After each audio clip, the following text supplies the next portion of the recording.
ജനപ്രതിനിധികൾ എങ്ങനെ ആയിരിക്കണമെന്നതിൻ്റെ ഒരുപാട് മോഡൽ കേരളത്തിലുണ്ട്.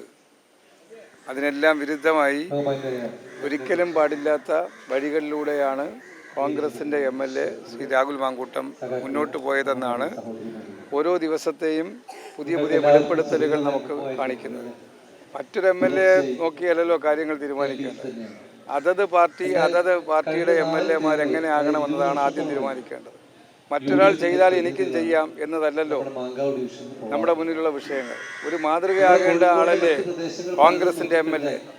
മഹാത്മാഗാന്ധിയിൽ വിശ്വസിക്കുന്ന ആ പ്രത്യശാസ്ത്രവുമായി മുന്നോട്ട് പോകുന്ന കോൺഗ്രസ്സുകാർ മറ്റേതെങ്കിലും ആളിനെയോ മറ്റേതെങ്കിലും പാർട്ടിയെയോ ചൂണ്ടിക്കാണിച്ചാണോ മുന്നോട്ട് പോകുന്നത്? അതൊക്കെ അവർ തീരുമാനിക്കേണ്ട കാര്യമാണ്. ജോൺ ബ്രിട്ടാസ് അങ്ങനെ പാലമായി നിൽക്കുന്ന ആളല്ല എന്ന് നല്ല ഉത്തമ വിശ്വാസമുള്ള ആളാണ്. കേന്ദ്രമന്ത്രി BJP അല്ലേ, എന്തും വിളിച്ചു പറഞ്ഞു.